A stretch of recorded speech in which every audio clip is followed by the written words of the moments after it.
Kitab Galatia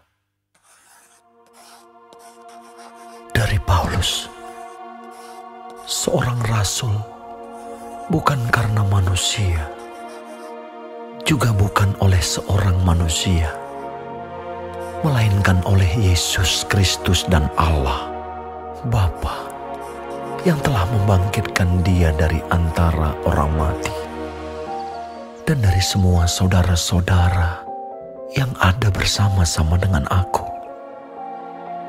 Kepada jemaat-jemaat di Galatia, kasih karunia menyertai kamu dan damai sejahtera dari Allah Bapa kita dan dari Tuhan Yesus Kristus yang telah menyerahkan dirinya karena dosa-dosa kita, untuk melepaskan kita dari dunia jahat yang sekarang ini, menurut kehendak Allah dan Bapa kita. Baginya lah kemuliaan selama-lamanya. Amin. Aku heran bahwa kamu begitu lekas berbalik daripada Dia, yang oleh kasih karunia Kristus telah memanggil kamu, dan mengikuti suatu Injil lain, yang sebenarnya bukan Injil. Hanya ada orang yang mengacaukan kamu dan yang bermaksud untuk memutarbalikkan Injil Kristus. Tetapi sekalipun kami atau seorang malaikat dari surga yang memberitakan kepada kamu suatu Injil yang berbeda dengan Injil yang telah kami beritakan kepadamu, terkutuklah dia. Seperti yang telah kami katakan dahulu, sekarang kukatakan sekali lagi, jikalau ada orang yang memberitakan kepadamu suatu Injil yang berbeda dengan apa yang telah kamu terima, terkutuklah dia. Jadi bagaimana sekarang? Adakah ku cari kesukaan manusia atau kesukaan Allah? Adakah ku coba berkenan kepada manusia? Sekiranya aku masih mau mencoba berkenan kepada manusia, maka aku bukanlah hamba Kristus. Sebab aku menegaskan kepadamu, saudara-saudaraku, bahwa Injil yang kuberitakan itu bukanlah Injil manusia. Karena aku bukan menerimanya dari manusia, dan bukan manusia yang mengajarkannya kepadaku, tetapi aku menerimanya oleh penyataan Yesus Kristus.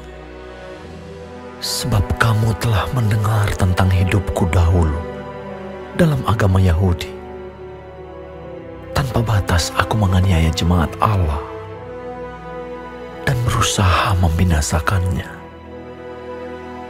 Dan di dalam agama Yahudi, aku jauh lebih maju dari banyak teman yang sebaya dengan aku di antara bangsaku, sebagai orang yang sangat rajin memelihara adat istiadat nenek moyangku. Tetapi waktu Ia yang telah memilih aku sejak kandungan ibuku dan memanggil aku oleh kasih karunia-Nya, berkenan menyatakan anaknya di dalam aku, supaya aku memberitakan Dia di antara bangsa-bangsa bukan Yahudi. Maka sesaat pun aku tidak minta pertimbangan kepada manusia. Juga aku tidak pergi ke Yerusalem mendapatkan mereka yang telah menjadi rasul sebelum aku. Tetapi aku berangkat ke tanah Arab, dan dari situ kembali lagi ke Damsyik. Lalu 3 tahun kemudian, aku pergi ke Yerusalem untuk mengunjungi Kefas, dan aku menumpang 15 hari di rumahnya. Tetapi aku tidak melihat seorang pun dari rasul-rasul yang lain, kecuali Yakobus, saudara Tuhan Yesus. Di hadapan Allah kutegaskan, apa yang kutuliskan kepadamu ini benar.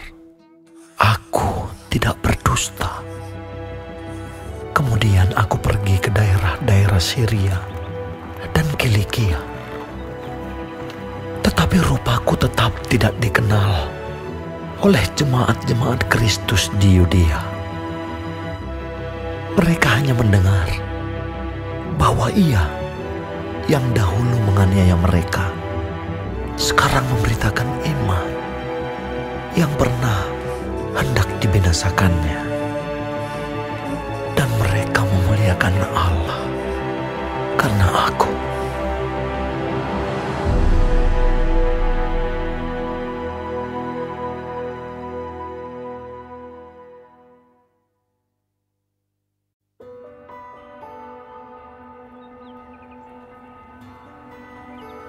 Kemudian, setelah lewat 14 tahun, aku pergi pula ke Yerusalem dengan Barnabas, dan Titus pun kubawa juga.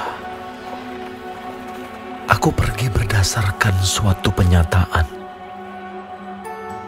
dan kepada mereka kubentangkan Injil yang kuberitakan di antara bangsa-bangsa bukan Yahudi, dalam percakapan tersendiri kepada mereka yang terpandang, supaya jangan dengan percuma aku berusaha atau telah berusaha. Tetapi kendati pun Titus yang bersama-sama dengan aku adalah seorang Yunani, namun ia tidak dipaksa untuk menyunatkan dirinya. Memang ada desakan dari saudara-saudara palsu yang menyusup masuk, yaitu mereka yang menyelundup ke dalam untuk menghadang kebebasan kita yang kita miliki di dalam Kristus Yesus, supaya dengan jalan itu mereka dapat memperhambakan kita. Tetapi sesaat pun kami tidak mau mundur dan tunduk kepada mereka, agar kebenaran Injil dapat tinggal tetap pada kamu. Dan mengenai mereka yang dianggap terpandang itu, bagaimana kedudukan mereka dahulu, itu tidak penting bagiku. Sebab Allah tidak memandang muka. Bagaimanapun juga, mereka yang terpandang itu tidak memaksakan sesuatu yang lain kepadaku. Tetapi sebaliknya, setelah mereka melihat bahwa kepadaku telah dipercayakan pemberitaan Injil untuk orang-orang tak bersunat, sama seperti kepada Petrus untuk orang-orang bersunat, karena ia yang telah memberikan kekuatan kepada Petrus untuk menjadi rasul bagi orang-orang bersunat, ia juga yang telah memberikan kekuatan kepadaku untuk orang-orang yang tidak bersunat. Dan setelah melihat kasih karunia yang dianugerahkan kepadaku, maka Yakobus, Kefas, dan Yohanes yang dipandang sebagai suku guru jemaat berjabat tangan dengan aku dan dengan Barnabas sebagai tanda persekutuan, supaya kami pergi kepada orang-orang yang tidak bersunat dan mereka kepada orang-orang yang bersunat. Hanya kami harus tetap mengingat orang-orang miskin, dan memang itulah yang sungguh-sungguh kuusahakan melakukannya. Tetapi waktu Kefas datang ke Antiokhia, aku berterang-terang menentangnya, sebab ia salah. Karena sebelum beberapa orang dari kalangan Yakobus datang, ia makan sehidangan dengan saudara-saudara yang tidak bersunat. Tetapi setelah mereka datang, ia mengundurkan diri dan menjauhi mereka karena takut akan saudara-saudara yang bersunat. Dan orang-orang Yahudi yang lain pun turut berlaku munafik dengan dia, sehingga Barnabas sendiri turut terseret oleh kemunafikan mereka. Tetapi waktu kulihat bahwa kelakuan mereka itu tidak sesuai dengan kebenaran Injil, aku berkata kepada Kefas di hadapan mereka semua, "Jika engkau, seorang Yahudi, hidup secara kafir dan bukan secara Yahudi, bagaimanakah engkau dapat memaksa saudara-saudara yang tidak bersunat untuk hidup secara Yahudi? Menurut kelahiran, kami adalah orang Yahudi dan bukan orang berdosa dari bangsa-bangsa lain.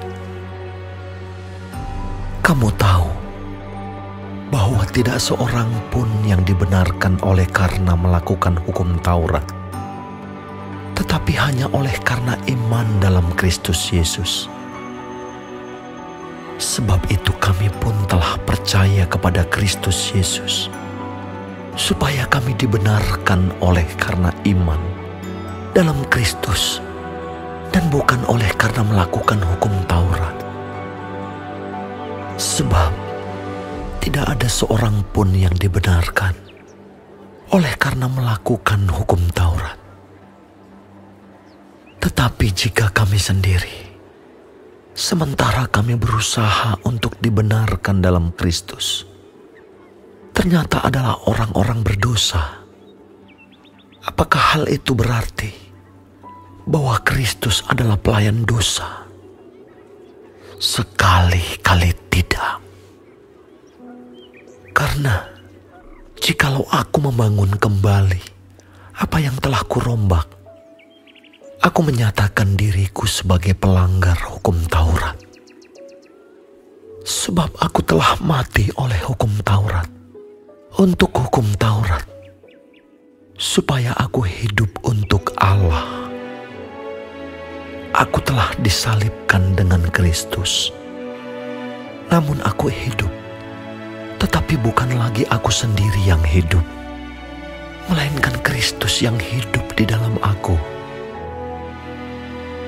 Dan hidupku yang kuhidupi sekarang di dalam daging adalah hidup oleh iman dalam Anak Allah yang telah mengasihi aku dan menyerahkan dirinya untuk aku. Aku tidak menolak kasih karunia Allah, sebab sekiranya ada kebenaran oleh hukum Taurat, maka sia-sialah kematian Kristus.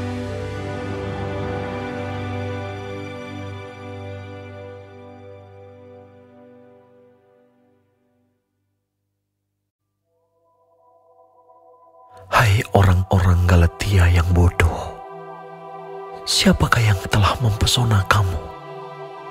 Bukankah Yesus Kristus yang disalibkan itu telah dilukiskan dengan terang di depanmu? Hanya ini yang hendak ku ketahui daripada kamu. Adakah kamu telah menerima Roh karena melakukan hukum Taurat, atau karena percaya kepada pemberitaan Injil? Adakah kamu sebodoh itu? Kamu telah mulai dengan Roh. Maukah kamu sekarang mengakhirinya di dalam daging? Sia-siakah semua yang telah kamu alami sebanyak itu? Masakan sia-sia? Jadi bagaimana sekarang? Apakah Ia yang menganugerahkan Roh kepada kamu dengan berlimpah-limpah, dan yang melakukan mukjizat di antara kamu berbuat demikian karena kamu melakukan hukum Taurat, atau karena kamu percaya kepada pemberitaan Injil? Secara itu jugalah Abraham percaya kepada Allah, maka Allah memperhitungkan hal itu kepadanya sebagai kebenaran. Jadi kamu lihat bahwa mereka yang hidup dari iman, mereka itulah anak-anak Abraham.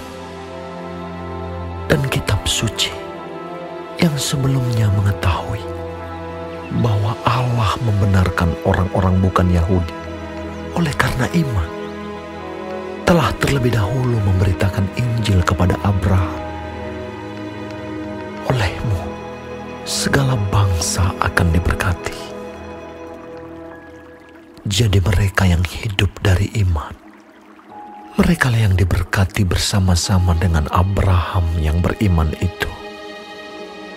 Karena semua orang yang hidup dari pekerjaan hukum Taurat berada di bawah kutuk.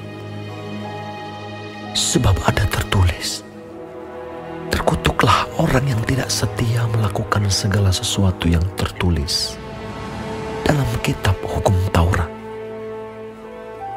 Dan bahwa tidak ada orang yang dibenarkan di hadapan Allah karena melakukan hukum Taurat adalah jelas. Karena orang yang benar akan hidup oleh iman. Tetapi dasar hukum Taurat bukanlah iman, melainkan siapa yang melakukannya akan hidup karenanya. Kristus telah menebus kita dari kutuk hukum Taurat dengan jalan menjadi kutuk karena kita. Sebab ada tertulis, terkutuklah orang yang digantung pada kayu salib. Yesus Kristus telah membuat ini, supaya di dalam Dia berkat Abraham sampai kepada bangsa-bangsa lain. Sehingga oleh iman, kita menerima roh yang telah dijanjikan itu. Saudara-saudara, baiklah kupergunakan suatu contoh dari hidup sehari-hari. Suatu wasiat yang telah disahkan, sekalipun ia dari manusia, tidak dapat dibatalkan atau ditambahi oleh seorang pun.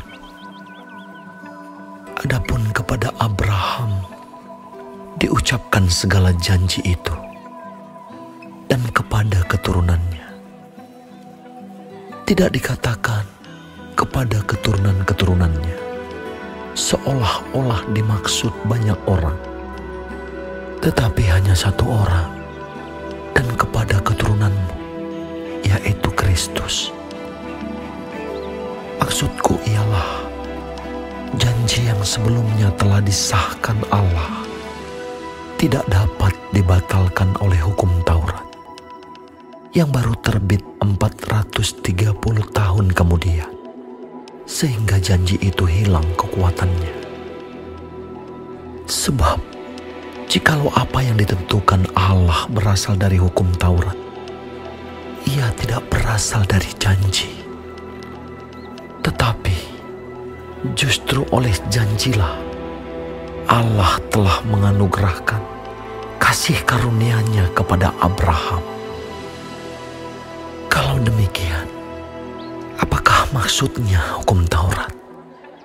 Ia ditambahkan oleh karena pelanggaran-pelanggaran, sampai datang keturunan yang dimaksud oleh janji itu. Dan ia disampaikan dengan perantaraan malaikat-malaikat ke dalam tangan seorang pengantara. Seorang pengantara bukan hanya mewakili satu orang saja, sedangkan Allah adalah satu. Kalau demikian, bertentangankah hukum Taurat dengan janji-janji Allah? Sekali-kali tidak. Sebab andai kata hukum Taurat diberikan sebagai sesuatu yang dapat menghidupkan, maka memang kebenaran berasal dari hukum Taurat.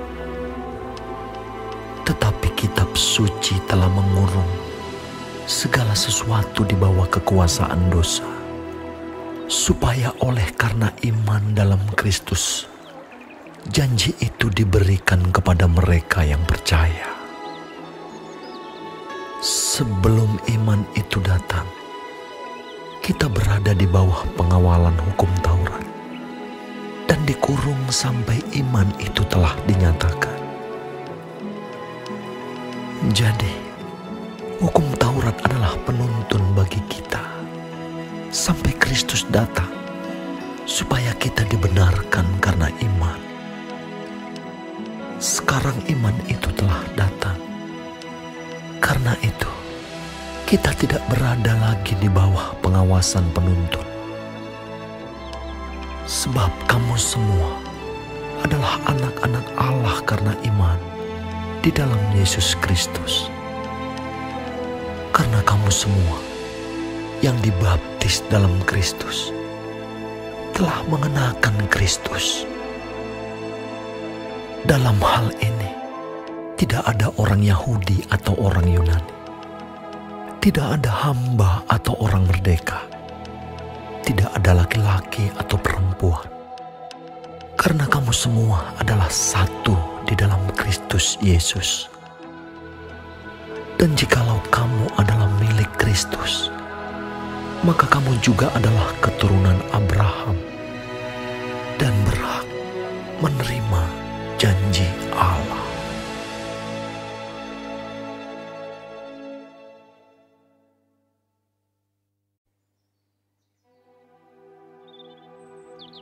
Yang dimaksud ialah, selama seorang ahli waris belum akil balik, sedikit pun ia tidak berbeda dengan seorang hamba.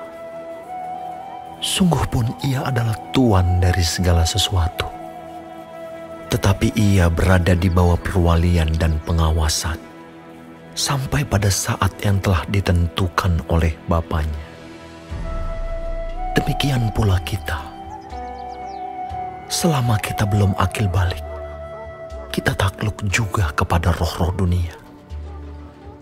Tetapi setelah genap waktunya, maka Allah mengutus anaknya yang lahir dari seorang perempuan dan takluk kepada hukum Taurat. Ia diutus untuk menebus mereka yang takluk kepada hukum Taurat, supaya kita diterima menjadi anak. Dan karena kamu adalah anak, maka Allah telah menyuruh roh anaknya ke dalam hati kita, yang berseru, "Ya Abba, ya Bapa." Jadi kamu bukan lagi hamba, melainkan anak. Jikalau kamu anak, maka kamu juga adalah ahli-ahli waris oleh Allah. Dahulu, ketika kamu tidak mengenal Allah, kamu memperhambakan diri kepada Allah-Allah yang pada hakikatnya bukan Allah. Tetapi sekarang, sesudah kamu mengenal Allah, atau lebih baik, sesudah kamu dikenal Allah, bagaimanakah kamu berbalik lagi kepada roh-roh dunia yang lemah dan miskin, dan mau mulai memperhambakan diri lagi kepadanya? Kamu dengan teliti memelihara hari-hari tertentu, bulan-bulan, masa-masa yang tetap, dan tahun-tahun. Aku khawatir kalau susah payahku untuk kamu telah sia-sia. Aku minta kepadamu, saudara-saudara, jadilah sama seperti aku, sebab aku pun telah menjadi sama seperti kamu. Belum pernah kualami sesuatu yang tidak baik daripadamu. Kamu tahu bahwa aku pertama kali telah memberitakan Injil kepadamu oleh karena aku sakit pada tubuhku. Sungguh pun demikian keadaan tubuhku itu, yang merupakan pencobaan bagi kamu. Namun kamu tidak menganggapnya sebagai sesuatu yang hina dan yang menjijikkan.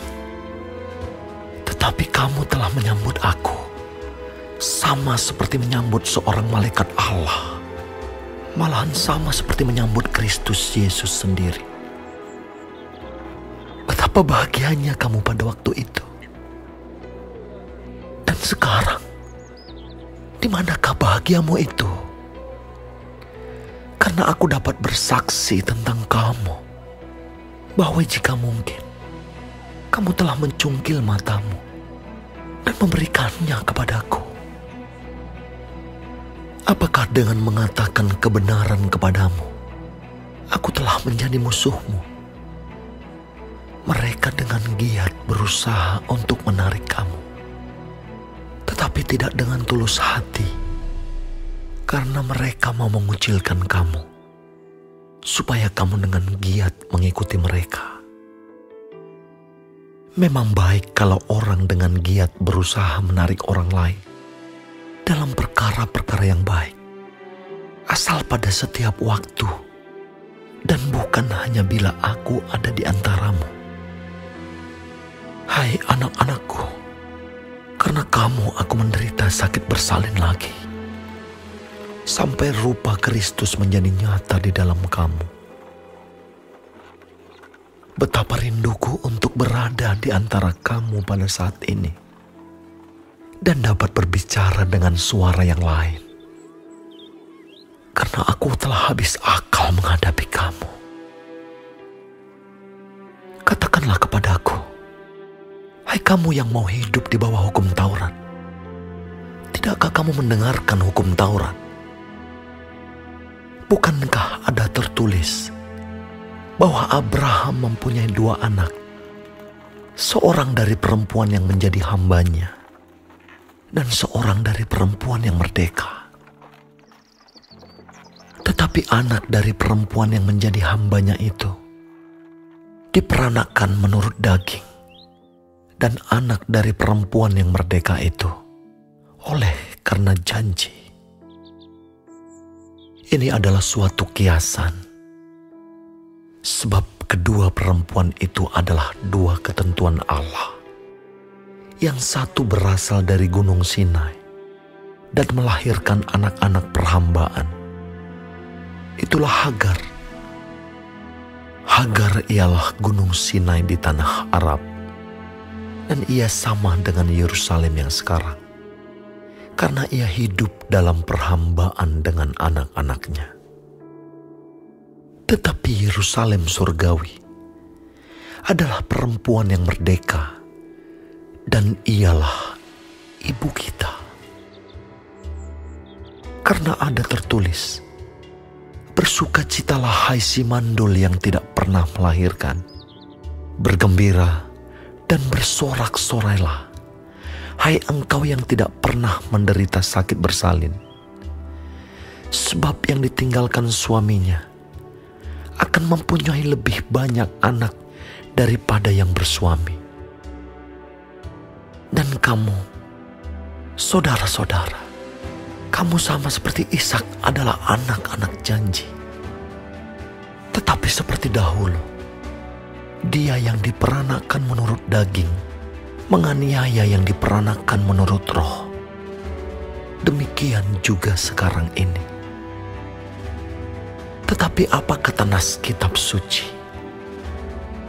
Usirlah hamba perempuan itu beserta anaknya, sebab anak hamba perempuan itu tidak akan menjadi ahli waris bersama-sama dengan anak perempuan merdeka itu. Karena itu, saudara-saudara, kita bukanlah anak-anak hamba perempuan, melainkan anak-anak perempuan merdeka.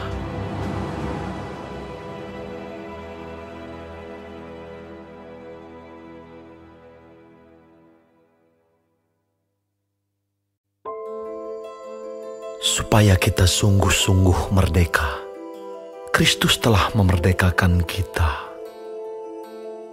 Karena itu berdirilah teguh, dan jangan mau lagi dikenakan kuk perhambaan. Sesungguhnya aku, Paulus, berkata kepadamu, jikalau kamu menyunatkan dirimu, Kristus sama sekali tidak akan berguna bagimu. Sekali lagi aku katakan kepada setiap orang yang menyunatkan dirinya, bahwa ia wajib melakukan seluruh hukum Taurat. Kamu lepas dari Kristus. Jikalau kamu mengharapkan kebenaran oleh hukum Taurat, kamu hidup di luar kasih karunia.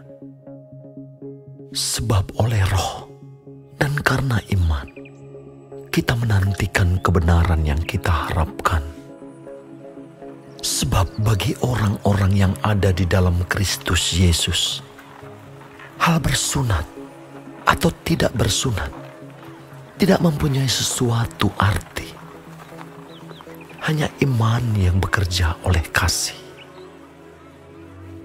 Dahulu kamu berlomba dengan baik. Siapakah yang menghalang-halangi kamu? Sehingga kamu tidak menuruti kebenaran lagi. Ajakan untuk tidak menurutinya lagi bukan datang dari Dia yang memanggil kamu. Sedikit lagi sudah mengkhamirkan seluruh adonan. Dalam Tuhan, aku yakin tentang kamu, bahwa kamu tidak mempunyai pendirian lain daripada pendirian ini.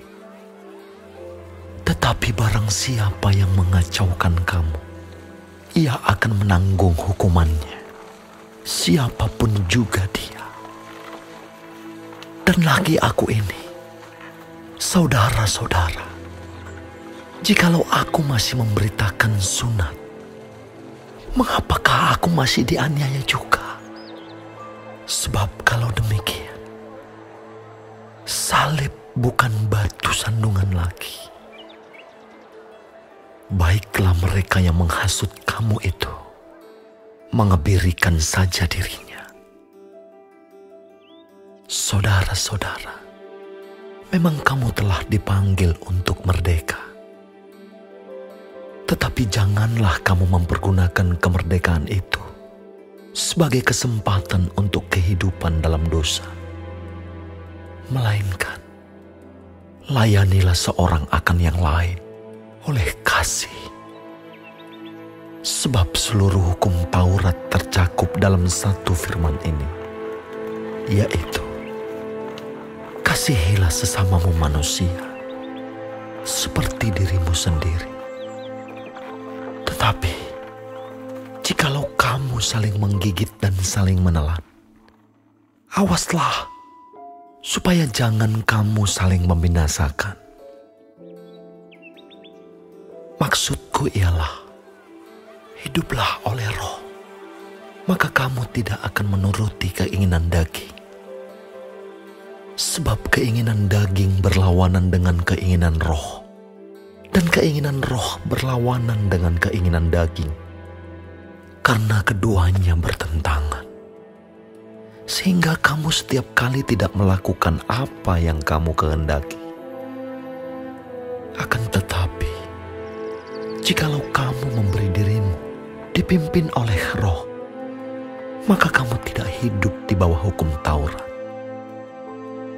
Perbuatan daging telah nyata, yaitu percabulan, kecemaran, hawa nafsu, penyembahan berhala, sihir, perseteruan, perselisihan, iri hati, amarah, kepentingan diri sendiri, percideraan, roh pemecah, kedengkian, kemabukan, pesta pora dan sebagainya. Terhadap semuanya itu kuperingatkan kamu, seperti yang telah kubuat dahulu, bahwa barang siapa melakukan hal-hal yang demikian, ia tidak akan mendapat bagian dalam kerajaan Allah. Tetapi buah Roh ialah kasih, sukacita, damai sejahtera, kesabaran, kemurahan, kebaikan, kesetiaan, kelemah lembutan, penguasaan diri. Tidak ada hukum yang menentang hal-hal itu. Barang siapa menjadi milik Kristus Yesus, ia telah menyalibkan daging dengan segala hawa nafsu dan keinginannya. Jikalau kita hidup oleh Roh, baiklah hidup kita juga dipimpin oleh Roh. Dan janganlah kita gila hormat. Janganlah kita saling menantang dan saling mendengki.